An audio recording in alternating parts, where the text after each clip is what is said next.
top stories for the hour. Prime Minister Abiy Ahmed visits tech and AI industries in Paris.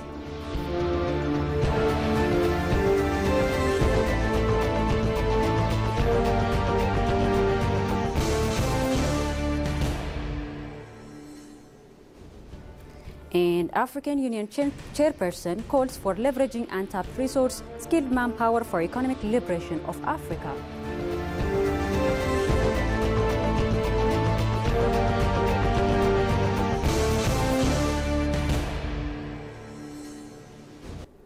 Hello, you're watching ABC World, the voice of Pan-Africanism. With the news, I'm Tegis Sernisa. Do stay with us.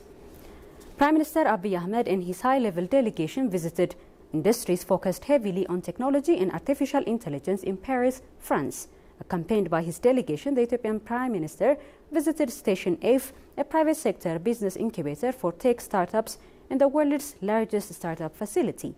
Ethiopia's startup ecosystem is still in its early stage but demonstrates strong potential driven by a young tech-savvy population and growing digital connectivity, according to the Office of Prime Minister of Ethiopia.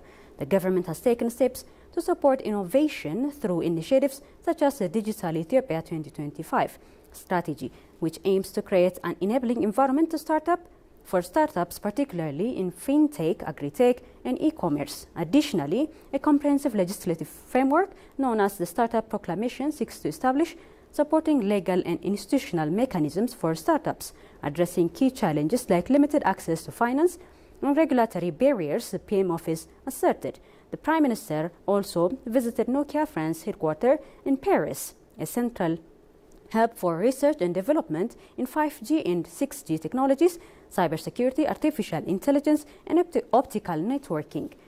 The tour included a showcase of fiber sensing, power saving, and tour of 5G labs offering valuable insights for Ethiopia in the areas of innovation, infrastructure development, and cross-sectoral collaboration, it has been learned. African Union Commissioner Mohamed Ali Yusuf calls for leveraging African untapped resources and skilled manpower for economic liberation of the continent. Elected to the AU chair in February 2025, the Djiboutian diplomat made the call here today when the AU celebrated its 62nd anniversary, marking the establishment of Organization of African Unity and now the African Union. Shegawi Matau has the following report.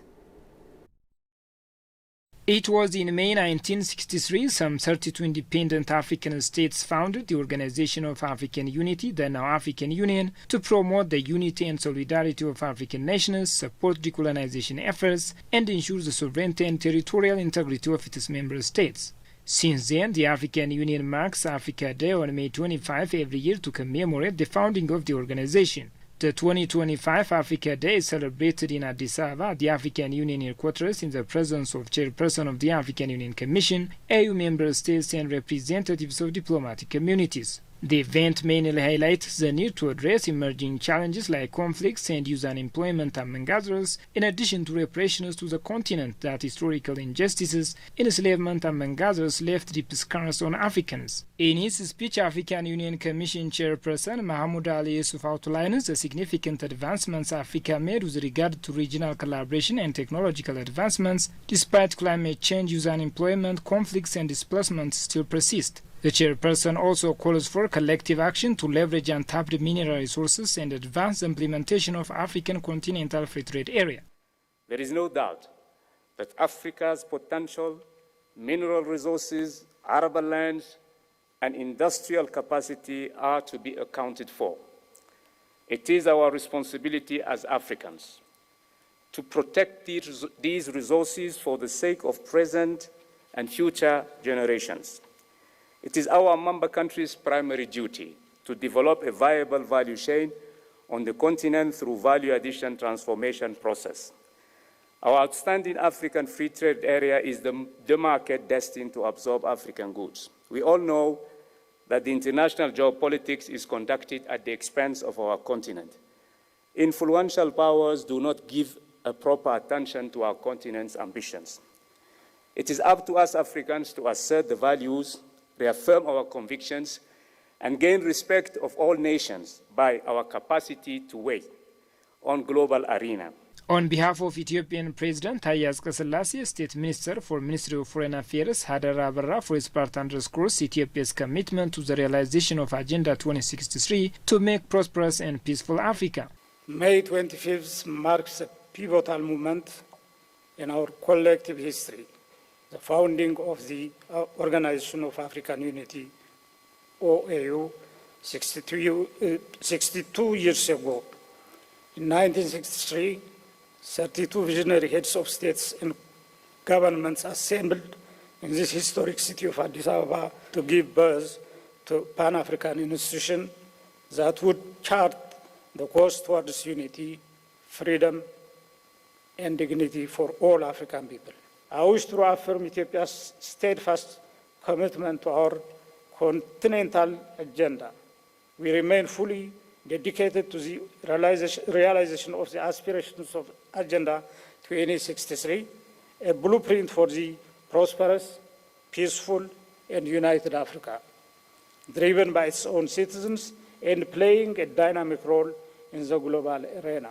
Director of African Union Citizens and Diaspora Directorate also expresses his commitment to work for restitution of African properties and well representation of the continent at the UN to voice for its aspirations. The theme of the year, we are promoting it with a number of organizations. For example, the United Nations Education, Scientific and Cultural Organization, UNESCO, for the restitution of cultural properties of Africa that are not on the motherland continent. But also we have strong cooperation with the United Nations Permanent Forum for People of African Descent, because we are actually commemorating the second decade of people of African descent. At the United Nations, which is the universal organization that has the whole representation of all the countries in the world, we are very keen to promote the cause for justice for Africa through structural reformation of the international economic relations, trade relations, political relations. The aim is to have Africa well represented, to have Africa stand in the place that it deserves in the global decision making. The Africa Day 2025, marked in Addis Ababa at the AU headquarters, echoed a renewed call to justice, unity and shared progress for the betterment of the continent. The top stories once again. Prime Minister Abiy Ahmed visits tech and AI industries in Paris.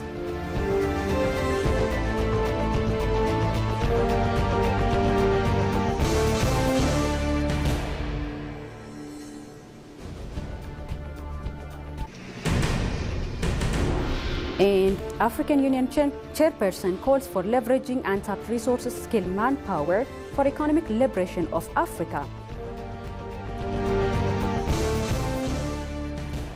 That's all we had for this news edition. Thank you for staying with us. Bye-bye.